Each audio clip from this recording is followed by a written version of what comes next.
கடலும் நண்டும் ஃப்ரெண்ட்ஸா இருக்கிறாங்க. டெய்லி இந்த நண்டு அங்க ஊர் உலகம்லாம் சுத்திட்டு சாயந்தரமா கடல் கிட்ட வந்து பேசும். ஒவ்வொன்றையும் அது சொல்லிக்கிட்டே இருக்கும். கடல் ரொம்ப ஆச்சரியமா கேட்டுட்டு இருக்கும். அப்படியா அப்படியா, ஏதோ நீ எனக்கு ஃப்ரெண்டா இருக்கிறதுனால இந்த உலகத்துல நடக்கிறதெல்லாம் நான் தெரிஞ்சுக்கிறேன்ப்பா, ரொம்ப தேங்க்ஸ்பா அப்படின்னு 2 பேரும் நல்லா மனமொத்த நண்பர்களா இருக்கிறாங்க.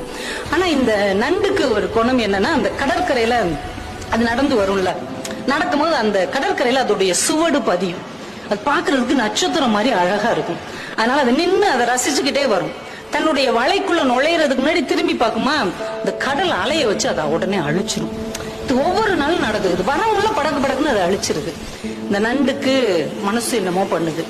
நம்ம நண்பனுக்கு நம்ம மேல ஏதோ பொறாமை இருக்குதோ, அதால நடக்க முடியாது, நம்மளால நடக்க முடியுது. அந்த பொறாமையில இவன் நம்ம சூடு அழிச்சு விடுறானோ, இவன் இவங்க கூட ஃப்ரெண்ட்ஷிப் வச்சுக்கலாமா வேணாமா, ஒரு பொறாமப்படுறவன்லாம் ஒரு நண்பனான்னு மனசுக்குள்ள நினைச்சுக்கிட்டே இருக்குது. இன்னொரு நாளைக்கு இதே மாதிரி பேசிட்டு வருது, வேகமா அதை அழிச்சிருச்சு. இது வலையில நின்று முறைச்சு பார்த்துக்கிட்டே இருக்குது. இன்னொரு நண்டு அந்த வழியாவே போகுது. சரி, நம்ம சூடத்தான் இவன் அழிக்கிறான், அந்த எதிரியோட இன்னொரு நண்டோடைய சுவடை அழிக்கிறானான்னு பார்ப்போம். பார்த்துக்கிட்டே இருக்குது. அந்த நண்டுடைய சுவடை இது அழிக்கவே இல்லை. அந்த நண்டு ஹாயா நடந்து அந்த பக்கம் இருக்கிற ஒரு வலைக்குள்ள போகுது. இதுக்கு செம்ம காண்டாயிருச்சு. உண்மையிலேயே இவன் நம்ம மேல மட்டும்தான் பொறாமப்படுறான் அப்படி நினைச்சுக்கிட்டு இருக்கும் போதே அந்த வழியா ஒரு நரி வருது. இந்த நண்டு நடந்து போன அந்த சுவடு இருக்கு இல்லையா, அதை அப்படியே ஃபாலோ பண்ணிக்கிட்டு போய் வலையில இருக்கிற நண்டை கவக்குன்னு பிடிச்சி தின்றுச்சு. இப்பதான் இந்த நண்டுக்கு ஒரு விஷயம் புரிஞ்சது. தன்னுடைய நண்பன் தன் சுவடுகளை அழிக்கவில்லை, தன்னுடைய வாழ்க்கையை காப்பாற்றி இருக்கிறான் என்ற உண்மை புரிந்தது.